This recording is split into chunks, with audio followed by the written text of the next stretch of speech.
Sa kanila at the time, they consider my son ay pabigat sa gobyerno, sa mga silang healthcare. gagastos o Yes. healthcare. So, puro ako refusal noon. Oh. Refuse because of my son. Oh. So, dinala ko yung the very last part na ng the last refusal na yata nila. And that was like my last Hail Mary. Kumbaga sa tawag doon. Wow. I brought my case to the federal court on my own, without a lawyer. Without a lawyer? Yes. Wow, galing. It's a two-step process. It's Grabe. called request for judicial, application for judicial review. Wow. Hello guys, so papunta na tayo ngayon sa ating interview, no? Ating kausapin na si Bing Bing, no? Matagal na dito sa Canada guys, mga sa siyang paralegal at the same time mayroon siyang sariling business na immigration consultant services, no? So puntahan natin sa bahay niya doon sa Northeast para marami tayong mga tanong guys, mga comment niyo, mga personal message niyo at ating itanong yan para magkaroon tayo ng idea. Okay, let's go. Tara. Okay guys, dito kami ngayon sa bahay ng isang napakabigating immigrant consultant services dito sa Canada at the same time paralegal, no? Maria Gracia Nunez Bonggaling, aka Bing Bing. Okay guys, so kausapin natin siya sa lahat yung mga katanungan ko. Sinulat ko talaga para wala akong makalimutan lahat ng mga messages nyo, lahat yung mga comment nyo. Sagutin natin yan sa ating paralegal expert at saka sa napakagaling na immigration consultant na R3 Services. Okay. Hello, Ate Bing! Hi! Hello! Anong tawag ko sa'yo? Bing, Ate Bing. Ate Bing? Baka akong mamatanda pa sa'yo. Oh, yeah. Ate Bing. Okay, sige, Bing na lang. Okay, Bing. Marami kasing katanungan and then but before that, na bago mo sila sagutin, magpakilala ka muna to give our followers na background sa iyo. Hello, good evening. Ako po si Maria Gracia Bonggaling. I'm a licensed immigration consultant based in Calgary, Alberta. I have been practicing for approximately 10 years. But prior to that, I have also worked in a law firm setting. At hanggang ngayon, paralegal din po ako in a law firm. So I have both the advantage of practicing law under the immigration and other areas of the law through the lawyers that I work for. And ang pangalan po ng business ko ay R3 Canada Immigration Consulting and Paralegal Services. Oh, Bing, banggit kasi sa sister mo na galing kang Saipan paralegal din, right? Yes, sort of like a legal assistant. Ganon, yeah. Shout out dyan sa ating mga CNMI. Baka may nakakakilala pa sa akin. Nandun pa yung kapatid ng asawa ko. Dyan sa Saipan, Rota, Tinya, no? Yeah. Shout out dyan sa lahat. Guam, mapilpang Guam dyan. Oh, may friends din ako sa Guam. Okay. Bing, paano ka nagsimula sa yung business or yung immigration at saka yung work mo? Paano mo na bigyan mo ng interest to? I have always been good with documentation. Kasi nga, because I work in a law firm. Tapos, when we came here, ako lahat na nag-process ng papel namin from LMIA, kanya-kanya naming work permits. Wow. Incidentally, dumating, yung asawa ko kasi at the time came here as a manager of a business. So, nadala niya ako as his dependent along with our children. Ako lahat nag-process noon. Wow. Tapos, and then during the process, may anak kasi po ako na autistic. And then, at that time, the immigration law was very strict when it comes to people with disabilities na dadalhin pa lang sa Canada. Kumbaga sa kanila at the time, they consider my son ay pabigat sa gobyerno, sa mga silang gagastos o healthcare. So, puro ako refusal noon. Oh. Refuse because of my son. Oh. So, dinala ko yung the very last part na ng the last refusal na yata nila. And that was like my last Hail Mary. Kumbaga sa tawag doon. I brought my case to the federal court on my own, without a lawyer. Without a lawyer? Yes. Wow, galing. It's a two-step process. It's called request for judicial, application for judicial review. Wow. And then two-step yan. Yung una muna, i-review ng judge if I have a point or merong sense or the judge could see na, oo nga, bigyan natin to ng chance. Pag doon, mag-i-issue na ng order ang judge na, okay, pakikinggan kita. Bibigyan kita ng chance. And then may hearing yon. I won in the first round without a lawyer. And then, dahil may hearing na, so because I recognize that I need a lawyer for the hearing, nag-retain ako ng immigration lawyer who immediately accepted my case kahit wala nga munang bayad. Pero napanalunan ko by settlement. The Immigration Council, which is the Department of Justice, council sila ng Minister of Immigration, decided to just agree that I had whatever I was fighting for was correct, and ordered the Immigration Department to change their decision. So I'm sure nahirapan ka doon kasi wala kang background pa about law sa Canada, or paano mo siya ginawa? Well, because marunong akong gumawa ng brief of argument, mga ganyan na research, together ko yun. Pero hindi ka pa nag-aral noon, no? Wala pa akong immigration license at that time. Galing. So, and then, tawag nito, grabe. Well, dahil doon, I told myself, kung kaya kong ipaglaban yung case ko sa federal court, without which is a very difficult process, ano pa kaya ang lower immigration, like work permits, visas? Yes, tama. So, anong masasabi mo sa mga kababayan natin na gustong pumunta dito ng Canada? Anong mga pathway ang dapat nilang i-apply? That question itself is very broad. Okay? Pero there are really a few pathways. May permanent residence, merong temporary residence pathway. Okay? Yun ang two main. Parang umbrella yon. Saan ka doon? Now, yung sa temporary residence pathway, yun ang common. And inside that pathway, merong work permit, visitor, or student. They all belong to that one umbrella. Temporary resident visas. Okay. Yun. And as a permanent residence, oh my God, there are so many. To name a few, yun yung express entry. Hindi rin, meron pa rin yung 3 sub-programs, yung express entry. Meron ding caregiver pathway na hinati na into 2.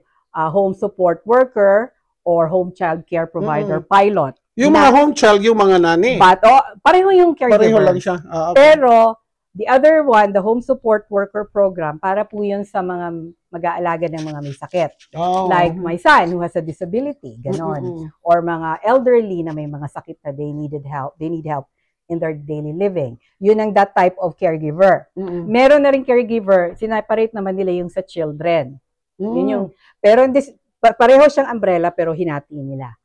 Ano ba yung mga requirements or qualification para makapasok sa pathway na yan? God, ang dami. Pero, ang pinaka-highlight po talaga sa permanent residence application nito sa Canada, across the board to no specific program, specific lang po, kailangan na po ngayon ng at least educated ka ng either grade 12 graduate ng high school, which is the level of high school here, na ngayon yata in the modern Pilipinas, may grade 12 na rin. Or I really recommend at least bachelor's degree ka para mapasok mo yung mga requirement. At least nandun ka sa level or sobra ka pa nga ng konti. Para makuha mo yung equivalent sa because Canada. Now strict na sila sa education requirement. So hindi totoo yung at least second-year college ka? That was the very, very old rule ng live-in caregiver program. Wala na po yan. 2015 pa po yata. Wala na yan. Wala na yan? No. Kasi ang daming, kuya, how about second-year college level? Equivalent na ba sa high school? It is equivalent to high school. But you need an assessment, a professional assessment inside Canada na magsasabing equivalent ka nga sa high school.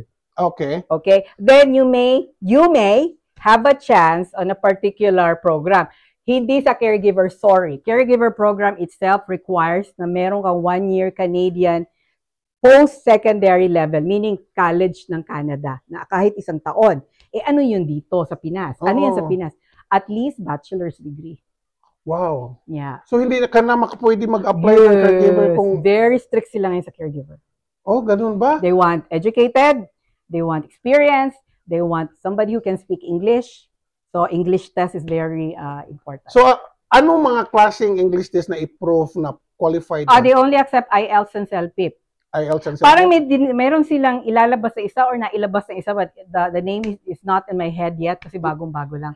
So far, IELTS and CELPIP, yan po ang pinaka... Meron bang CELPIP sa Pilipinas? Meron na, nakita ko. Pero ngayon, IELTS talaga ang original. Ang tatay. Nagkaroon ngayon ng parang isa pa, CELPIP. Before, it used to be only here. Canada lang ang CELPIP. Ang IELTS international siya talaga, all over the world. Pero, chinek ko lang ang CELPIP very recently, a few days ago. Meron na rin yata sa Manila. So, don't quote me on this, pero I saw something na Manila daw. So, baka meron na. Mayroong katanungan na bakit sila pag nag-apply direct hire sa company o sa job bank, ang magre-reply consultant? Anong stand mo dyan? A lot kasi of stand maybe is the wrong pero aminado ako na a lot of the foreign worker ay yung mga employers who want to hire foreign workers, they must, and I say must, post in Job Bank Canada. Hindi ka makaka-hire ng foreign worker kung hindi ka magpo-post doon. Okay. But the purpose of Job Bank is to give also the residents and citizens of Canada to have a fair footing para maka-apply din, hindi lang foreign worker. Okay. So, kaya siguro, agency yung sumasagot sa kanila kasi baka agency ang nag-post nung job bank ad. Ay, ganun. Yeah. Bukan sa placement agency at saka sa immigration consultant? Ibang-iba. Placement agency is sort of like, is an employment agency dito, yun ang dito sa Canada. Marami din sa Pilipinas na ganyan. Okay? So, employment agency, ang trabaho niyan is to hire people and to recommend them to employers. They recruit, kumbaga. Yung placement. So, I have an employment agency. Okay? But I'm also an immigration consultant because I process immigration papers.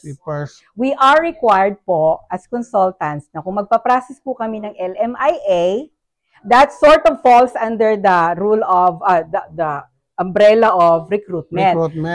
Kahit hindi kami yung nag-recommend ng tao dun sa employer, pero kami yung magpa-process ng papel, we give advice, we process the paperwork, we need to be employment agency. So ako po ay may licensed employment agency at meron din po kaming immigration consulting.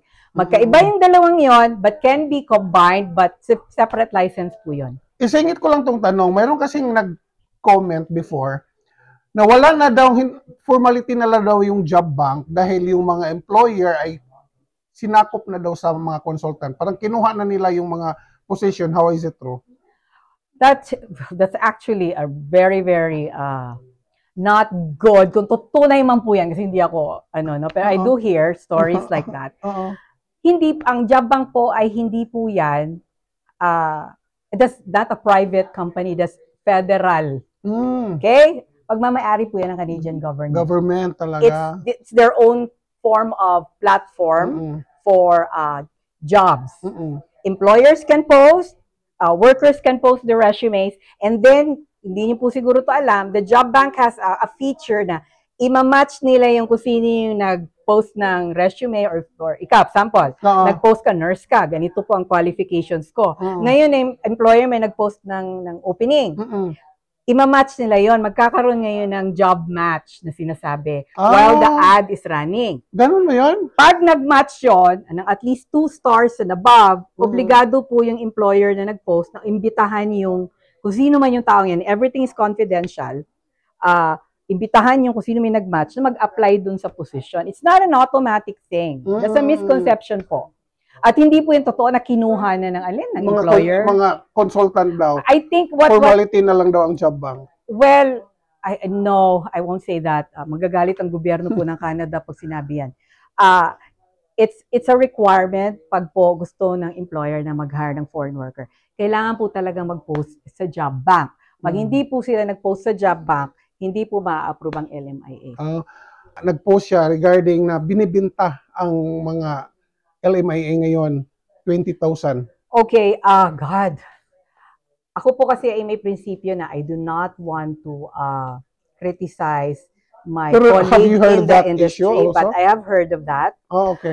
Ang tunay po, ang existing law and rule po ng Immigration and Service Canada and in Canada as a whole, ang illegal po na mag-charge sa employees, Example, ikaw yung foreign worker at ako yung employer. O i-hire kita, bayaran mo ako ng 30,000. Illegal po yun. That's super, super not legal. Okay? Please, that should be a flag to all of you. If someone does that to you, alam nyo na agad na, ting!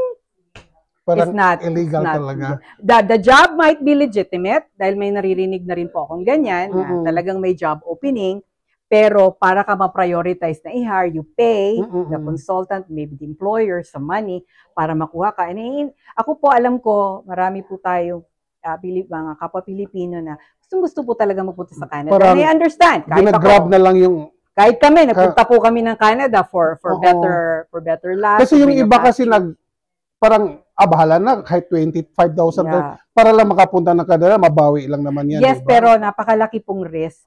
Kasi I have heard of stories. I do not know personally kung these people. I just heard stories of, and nababalitaan nyo na rin po siguro to sa news. At immigration has been really tracking this down. You must have seen a lot of cases na nagdala ng mga estudyante dito na fake pala, nagbayad ng hundreds of thousands of whatever ng kanilang own currency. Not just from our country, ibang country, para na makapunta po ng Canada. Pagdating po dito, naghirap po yung mga tao, kaya nabuksan yung cases. And our own Filipino community must have heard of cases like this na mga Pilipino, ganyan din ang ginagawa. So, that should be a flag for you. Pag gumahingi po ng ganyan kalaking halaga, alam nyo na may modus operandi na po yan, dahil hindi po yan legal dapat. The job may be legitimate, but the recruitment way is not.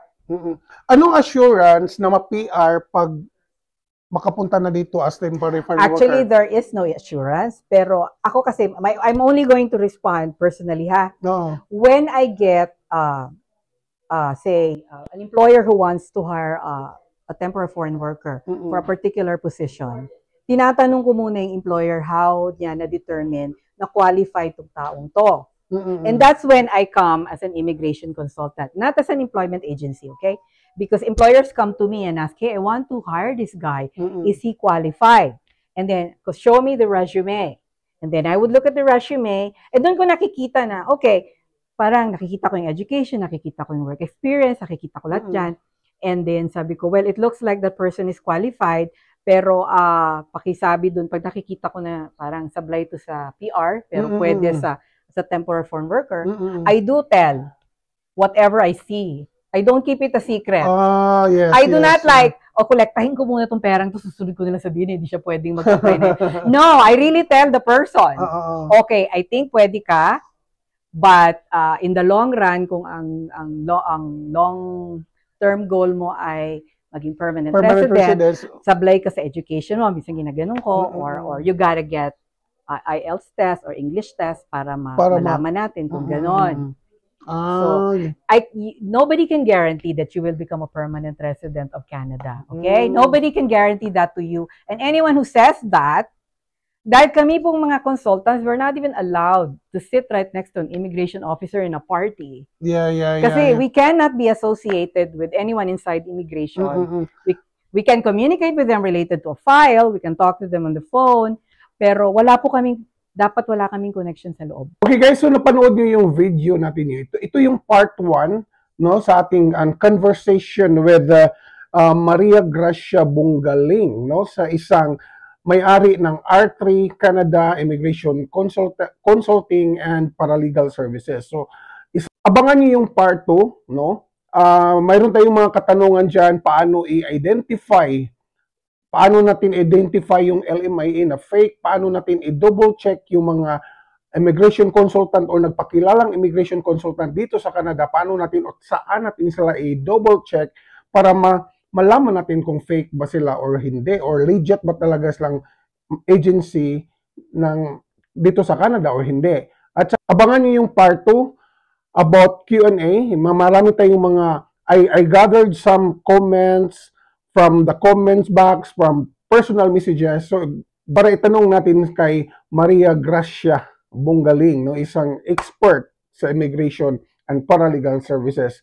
So, abangan niyo yung part 2, guys. Maraming salamat and see you next video.